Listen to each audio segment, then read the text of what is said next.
Hello dear friends, Allen's की note के इस लाइव सेशन में आप सभी का स्वागत है। और आज जो हम मेडिसिन डिस्कस करने वाले हैं, ये ज़्यादातर आप सभी को इसके बारे में पूरी जानकारी है और आपने इसको अपनी प्रैक्टिस में भी बहुत इस्तेमाल किया होगा। बट आज का जो हमारा डिस्कशन रहेगा वो सिर्फ रिवीजन पर रहेगा कि आर्निका को हम और किस जगह पर किस तरह से यूज़ कर सकते हैं। आज की जो डिस्कशन रहेगी वो सिर्फ और सिर्फ कंपैरिजन पे रहेगी और मैं एक सिंगल वर्ड का आपको कंपैरिजन करके दूंगा। और ये वीडियो आप YouTube पर अगर आप दोबारा देखना चाहते हैं तो आप YouTube पर देख सकते हैं, Facebook पर ये नहीं मिलेगी आपको। आर्निका, आपके पास 2 किताबें होनी चाहिए, एक तो एलन्स की नोट और जो दूसरी है वो है ए सिनॉप्टिक की ऑफ द मटीरिया मेडिका, जो बोगर की है। तो सबसे पहले शुरू करेंगे बोगर से। तो डॉक्टर बोगर ने आर्निका के बारे में जो लिखा है उसमें पहली लाइन में इन्होंने एक चीज़ क्लियर कर दी है कि ये जो रेमेडी है a very painful and offensive remedy. पहली लाइन में उन्होंने क्लियर कर दिया कि ये जो रेमेडी है बहुत पेनफुल है और बहुत ऑफेंसिव है। 2 चीज़ें अब आपके पास हैं, पेनफुलनेस और ऑफेंसिवनेस। और ये 2 चीज़ें पूरी रेमेडी में एज ए कॉन्कॉमिटेंट चलती हैं लगातार।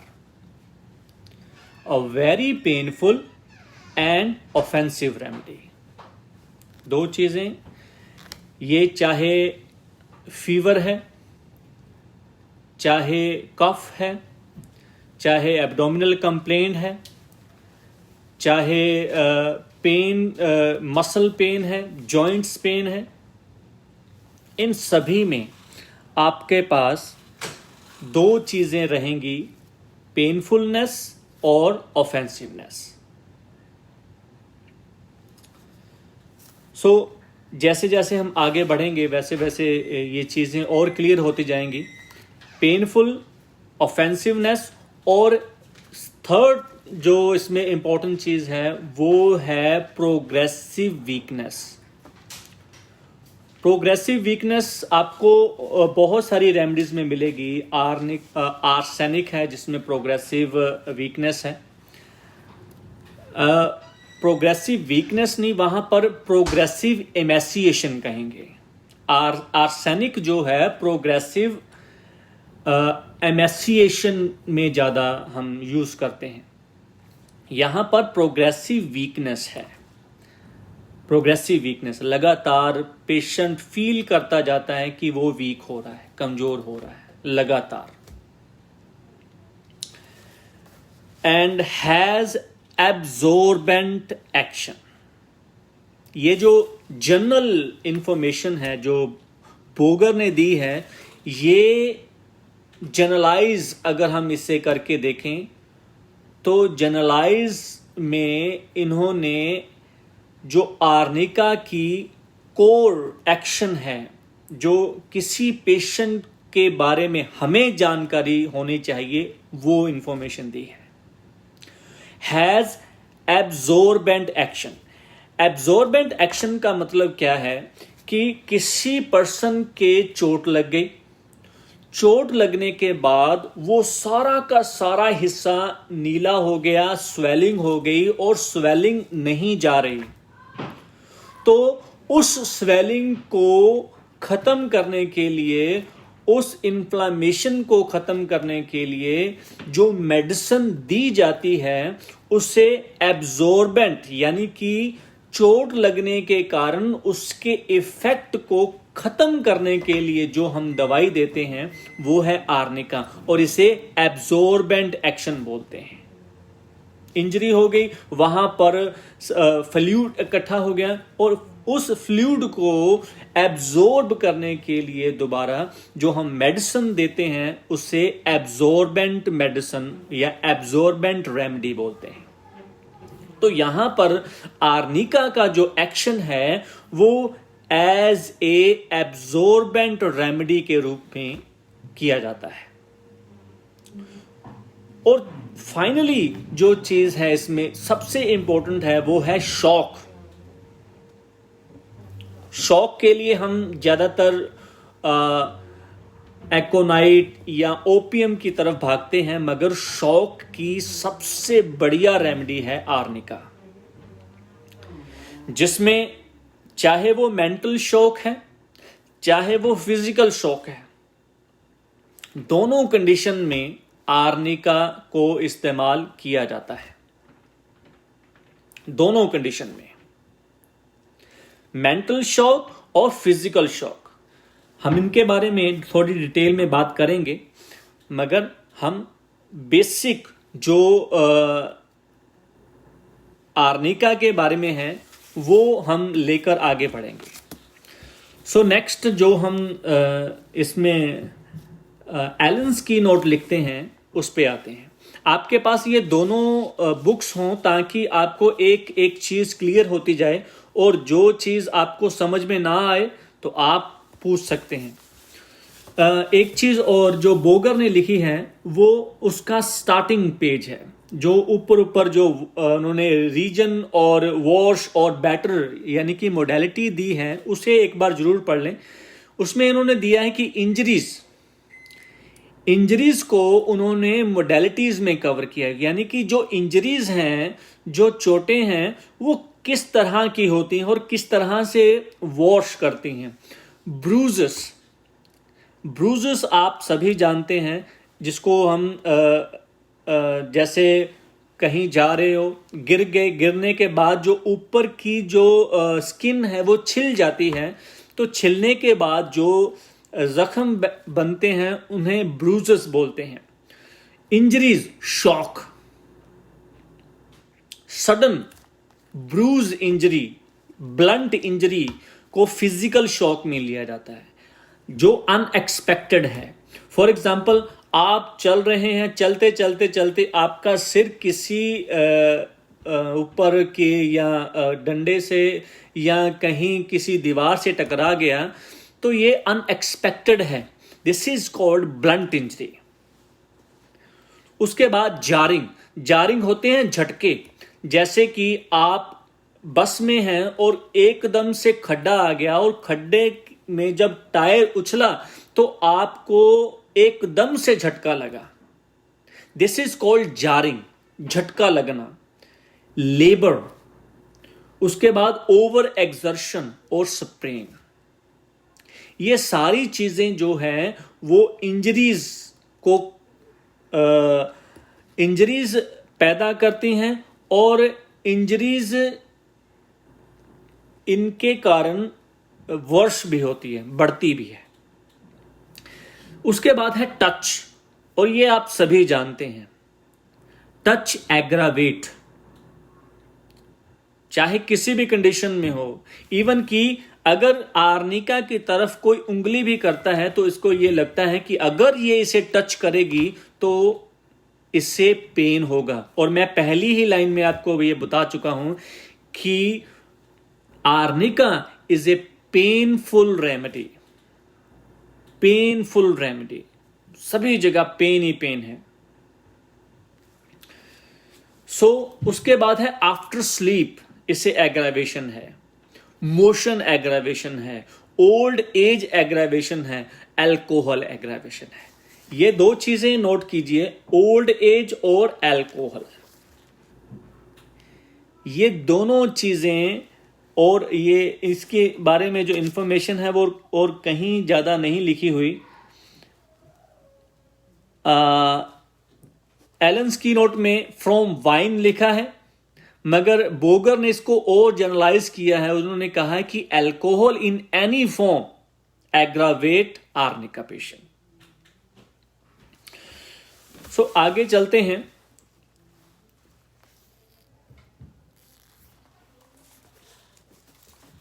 एलन की नोट की तरफ। एलन की नोट ने कुछ चीजें जो यहां कंपैरिजन जिनका करना जरूरी है वो दी है। उसमें सबसे पहली जो लाइन है वो है nerves cannot bear pain, whole body over sensitive. और आर्निका में ये बहुत नीचे लिखा हुआ है, nerves cannot bear pain, whole body over sensitive. ये जनरलाइज है, इसको जनरलाइज करके देखेंगे तो आर्निका के और पहलू भी आपके सामने आएंगे। नर्वस है पेशेंट, दर्द बर्दाश्त नहीं कर पाता और इसकी पूरी की पूरी बॉडी बहुत सेंसिटिव है। अब इस तरह की और रेमेडीज कौन सी हैं जो बहुत ओवर सेंसिटिव हैं? और जिन्होंने आर्निका के बारे में पहले जो मेरा लेक्चर था वो सुना है, वो उनको शायद इसके बारे में पता होगा कि नर्वसनेस में जो एलन्स की नोट में लिखा है वो 3 दवाइयां हैं, कैमोमिला, कॉफिया, इग्निशिया। मगर मैं आपके साथ कुछ और दवाइयां भी डिस्कस करूंगा। कैमोमिला के बारे में देखते हैं। कैमोमिला का पेशेंट ओवर सेंसिटिव है। ओवर सेंसिटिव में क्या आता है कि इसको ये लगता है कि थोड़ा सा भी दर्द उसके लिए पहाड़ से भी ज्यादा हो जाएगा और ये उसे बर्दाश्त नहीं कर पाएगा। और जो कैमोमिला का एक बहुत स्पेशल करैक्टर है, इसको पेन कम होता है मगर ये दर्शाता बहुत ज्यादा है कि इसको बहुत पेन हो रहा है। इसलिए हम बहुत बार कंफ्यूज हो जाते हैं, कैमोमिला की जगह हम बहुत दूसरी दवाइयों का इस्तेमाल करना शुरू करते हैं। क्योंकि कैमोमिला क्या चाहता है? अट्रैक्शन चाहता है। कैमोमिला चाहता है कि उसकी तरफ ध्यान दिया जाए, इसलिए ये आपको पेन इतना ज्यादा बताएगा, बट इसको उतना पेन होता नहीं है जितना ये शो करता है। और आपके कई बार आपको इस तरह के परिवार के मेंबर मिल जाते हैं जो आपकी अटेंशन चाहते हैं। बूढ़े लोग ज्यादातर ऐसा करते हैं। बच्चे तो स्वाभाविक है कि वो इस तरह के से रिएक्ट करते हैं, मगर जब बूढ़े करना शुरू करते हैं तब प्रॉब्लम क्रिएट होती है। तो बूढ़े लोग जब अपनी तरफ अटेंशन चाहते हैं तो वो इस तरह के एक्सप्रेशन देते हैं, क्योंकि उनको पेन कम होता है मगर वो दर्शाते बहुत ज्यादा हैं। ये है कैमोमिला। इसमें लिखा है कि pain seem unendurable, drive to despair, aggravation heat और evening before midnight with heat, thirst, fainting with numbness और अफेक्टेड पार्ट। और दूसरा करैक्टर है, जहां दर्द होता है वो पार्ट सुन्न हो जाना। देखिए, अब यहां कंट्रोवर्सी है। मैक्सिमम टाइम जो जगह नंब हो जाती है उसको हमारा ब्रेन फील नहीं करता। जो चीज नंब होनी शुरू होती है उसकी सेंसेस हमारे ब्रेन तक नहीं जाती, हमारा ब्रेन उसे फील नहीं करता।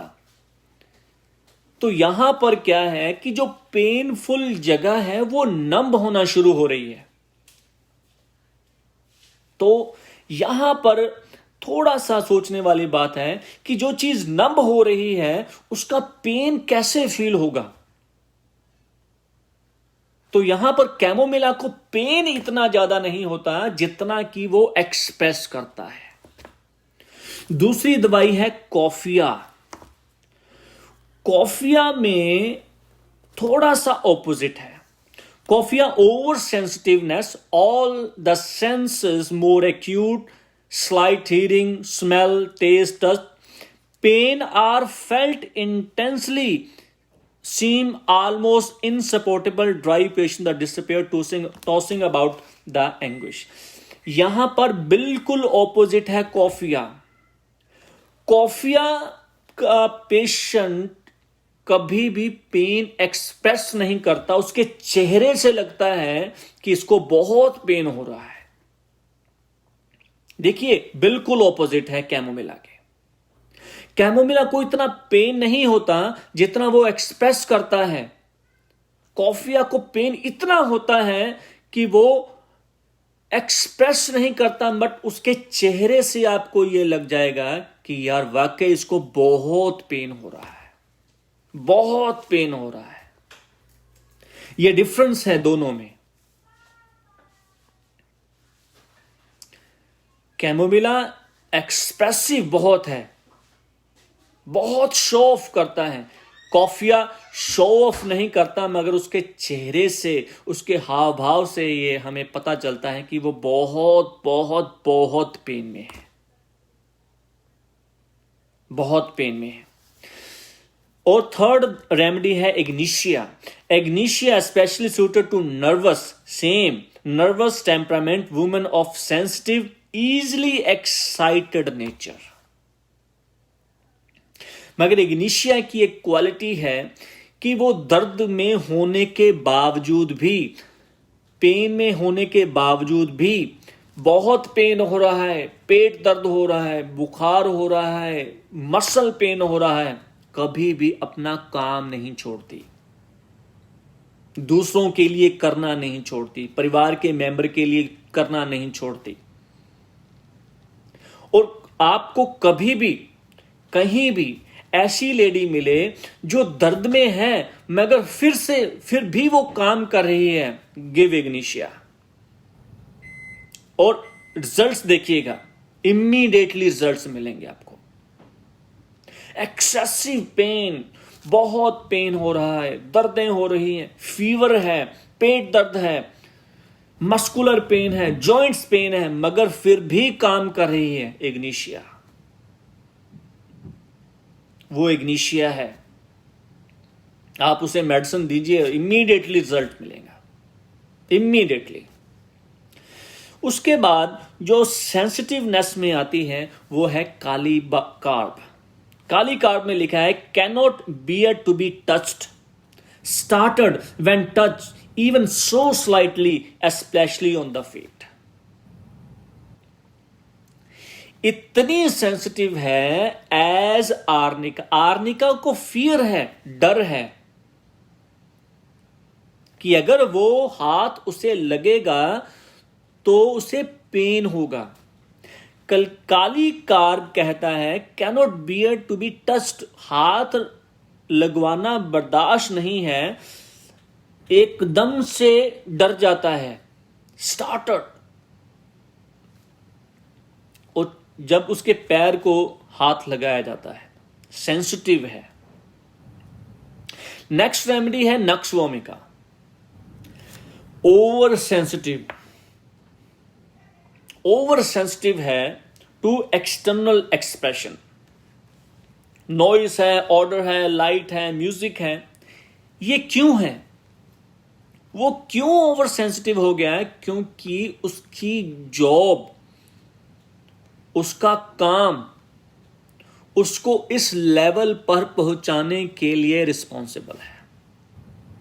वो फेम चाहता है, वो पैसा चाहता है, वो एक लेवल पर पहुंचना चाहता है, इसलिए वो दिन रात लगातार, उसका खाना पीना सब कुछ उसको डिस्टर्ब करता है। इसलिए वो धीरे धीरे ओवर सेंसिटिवनेस में चला जाता है।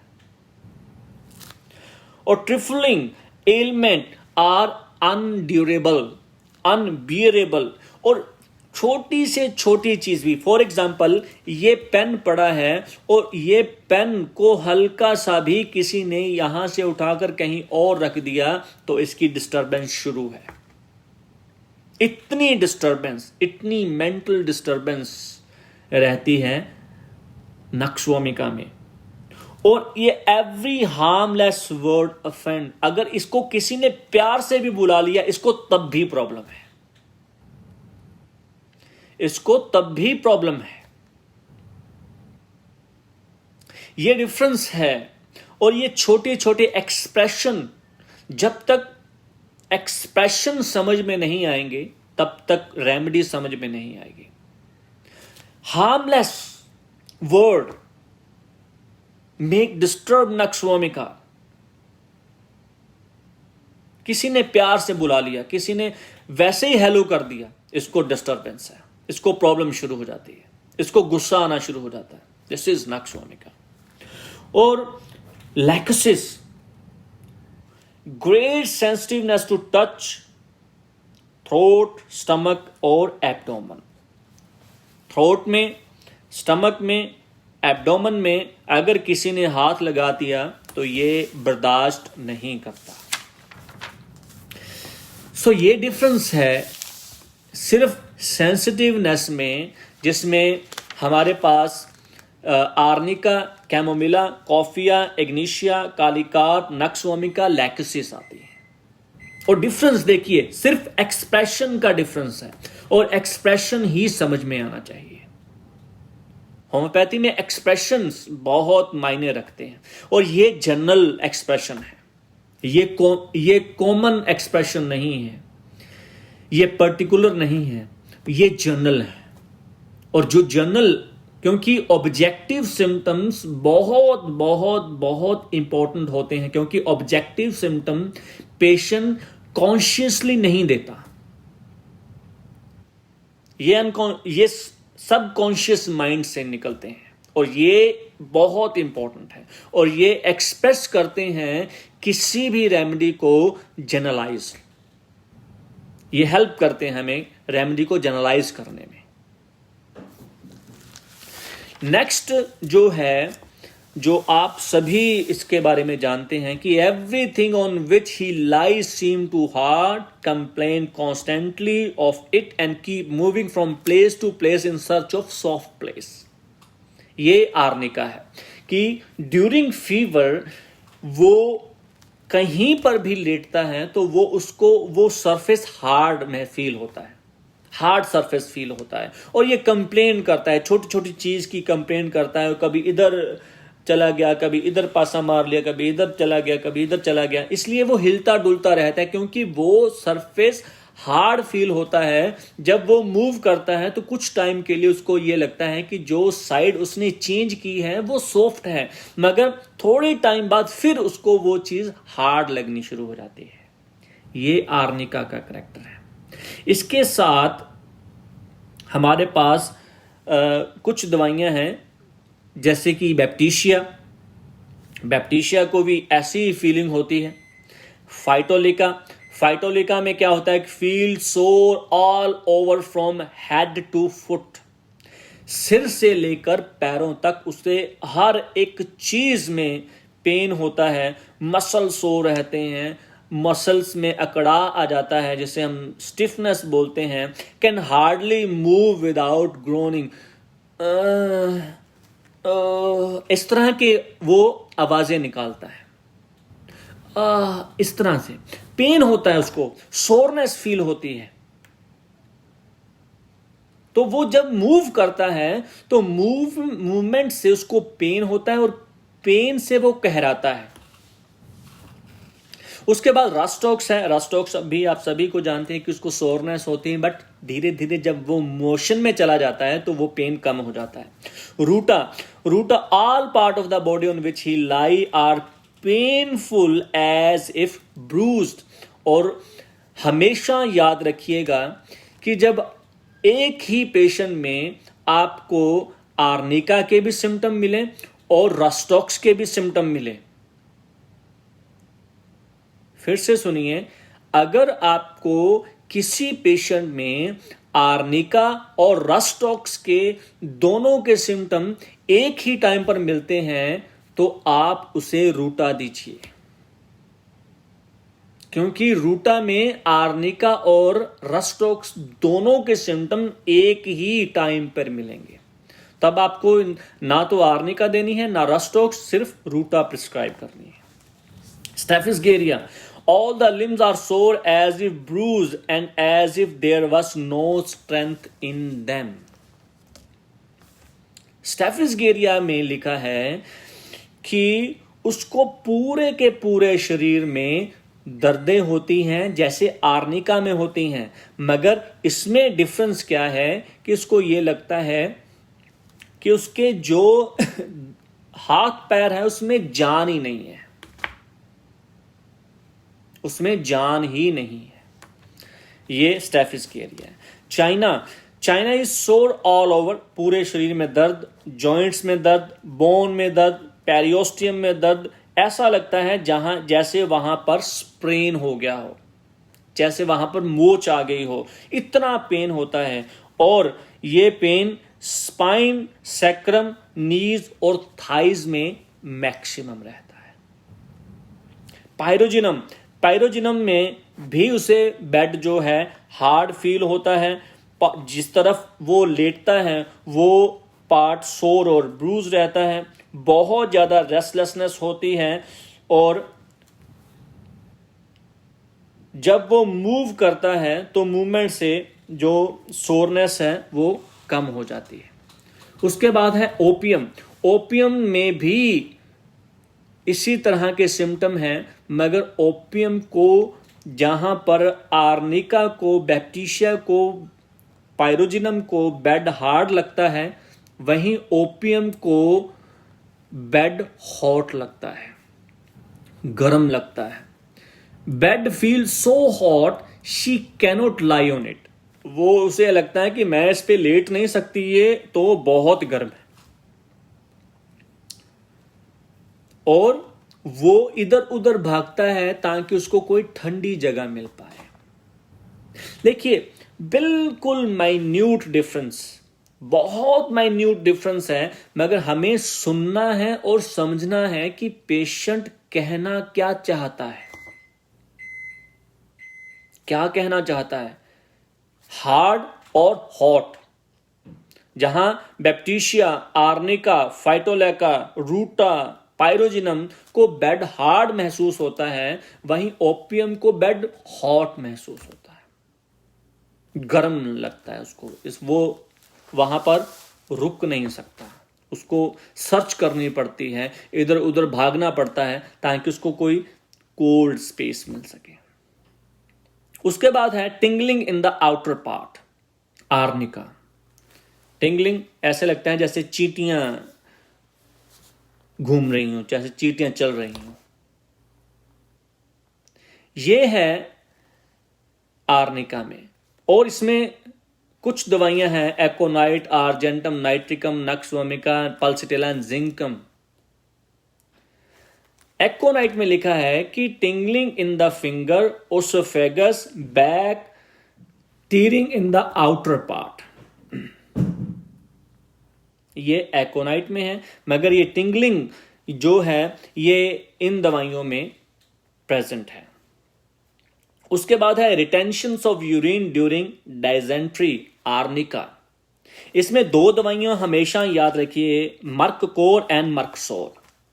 मर्ककोर में लिखा है कि ब्राइट डिजीज अगर ड्यूरिंग प्रेगनेंसी होती है तो मर्ककोर, और सुप्रेशन, देखिए इरिटेंशन और सुप्रेशन दो वर्ड हैं, इसमें बहुत सारे लोग कंफ्यूज होते हैं। इरिटेंशन और सुप्रेशन, मैं आपको थोड़ी सी इसके बारे में इंफॉर्मेशन दे दूं। सुप्रेशन होता है जब किडनी यूरिन बनाना ही बंद कर देती है, दिस इज सुप्रेशन।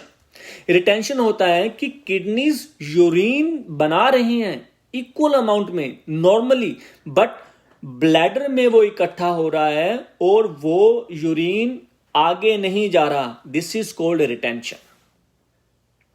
आर्निका में रिटेंशन होती है और मर्कसोल में सुप्रेशन हो जाता है। मर्कसोल में सुप्रेशन है यूरिन का, और it pass with great difficulty with tenseness in the bladder, urine ही नहीं बन रहा, किडनी फेल्यूर की तरफ जा रहा है केस। आर्निका में रिटेंशन है। क्यों? क्योंकि आर्निका में आप देखेंगे कि जो प्रोस्टेट ग्लैंड है वो बढ़ जाता है और यहां पर ओल्ड एज आती है। ओल्ड एज में जब प्रोस्टेट ग्लैंड बढ़ जाता है और उसके कारण रिटेंशन हो जाती है, यूरिन पास ही नहीं होता, तो वहां पर आप आर्निका का इस्तेमाल कर सकते हैं। उसके बाद है twitching of the muscles. Twitching of the muscle में आर्निका और हायोसेमस, दो को याद रखिए। हायोसेमस में लिखा है कि every muscle in the body twitch from eyes to toe. Hyoscyamus, आंखों से लेकर पैरों तक के मसल में ट्विचिंग होती है। ये हायोसेमस और आर्निका है। बैड इफेक्ट्स ऑफ इंजरी आप सभी जानते हैं। इंजरीज के बारे में मैं डिस्कशन नहीं करूंगा क्योंकि इंजरीज का जो टॉपिक है वो बहुत बहुत बड़ा है यहाँ पर। और उसके बाद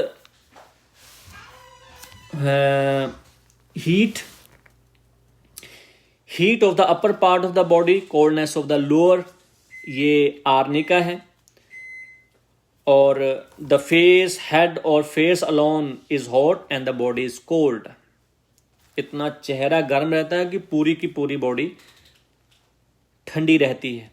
ये आर्निका है। बेलाडोना में convulsions during teeth with fever and come on suddenly, head hot और फीट कोल्ड रहते हैं। सिर गर्म, पैर ठंडे। Traumatic injuries on testicles. Cricket खेल रहे थे, गेंद जाके जेनाइटल रीजन पर लगी जिसके कारण वहां पर इंजरी होगी, वहां पर आप आर्निका दे सकते हैं। मगर अगर वही इंजरी हार्डी स्टोनी हार्डनेस में तब्दील हो जाए, इतना हार्ड जैसे कि स्टोन होती है, तो वहां पर आर्निका आपको कुछ नहीं करेगी। आपको वहां पर कोनियम देने होगा। कोनियम उस बैड इफेक्ट ऑफ इंजरी को खत्म कर देगी। ये कोनियम है। और बैप्टीशिया और आर्निका के बारे में मैं थोड़ी सी इंफॉर्मेशन आपको और दे दूं। दोनों में सोर ब्रूज्ड फीलिंग होती है। दोनों को बैड हार्ड फील होता है। दोनों ही बेहोशी की हालात में चले जाते हैं और जब आप उठाते हैं उनको, वो आपको आंसर देते हैं और ठीक देते हैं, फिर सो जाते हैं। दोनों में फेस रेड होता है और ये दोनों ही टाइफाइड फीवर में इस्तेमाल की जाती है। मगर बैप्टीशिया में बहुत बहुत बहुत ऑफेंसिवनेस रहती है। एवरी जो भी एक्सक्रीशन रहता है सब भी के सभी ऑफेंसिव रहते हैं। और उसको ये लगता है कि उसका जो शरीर है वो टूटा पड़ा है और वो चाहकर भी उसको समेट नहीं सकता। This is baptisia. और आर्निका में ये है कि ड्यूरिंग टाइफाइड फीवर अगर उसका यूरिन और जो उसके फीसिस हैं वो इनवॉलेंट्री पास होना शुरू हो जाए, टाइफाइड स्पेशली में या इंजरीज में, तो आप आर्निका की तरफ जाएंगे। This is the only difference between arnica and baptisia. ये है आर्निका। और आर्निका में डिफरेंस, जो दोनों दवाइयों के डिफरेंस हैं वो आपको पता होना चाहिए। जब आपको डिफरेंशियल डायग्नोसिस आता है तब आप वहाँ पर दवाइयों के एक्सप्रेशन को एक दूसरे से अलग करके एग्जैक्ट रेमेडी दे सकते हैं। तो ये होम्योपैथी में सबसे ज़्यादा ज़रूरी है कि आप एक्सप्रेशन को डिफ्रेंशिएट करें और उस एक्सप्रेशन को समझकर आप अगर मेडिसिन देते हैं तो एग्जैक्टली आपकी जो रेमेडी है बिल्कुल सही जाएगी। और हाँ, अगर इसके बारे में आपको कोई इन्फॉर्मेशन और चाहिए और इसकी जो इंजरीज हैं वो हम नेक्स्ट लेक्चर में डिस्कस करेंगे। बहुत सारी दवाइयां हैं, को कम से कम 20 दवाइयां हैं जो इंजरी को कवर करती हैं और हम इन्हें डिफ्रेंशिएट एक दूसरे से कर सकते हैं। और हाँ, अगर आपने ये वीडियो दोबारा देखनी है तो आप YouTube पर देख सकते हैं, यहाँ Facebook पर ये वीडियो आपको नहीं मिलेगी। तो अगर आपके कोई सवाल हो तो आप पूछिएगा, मैं कोशिश करूँगा कि आपको उनके आंसर दूँ। Thank you.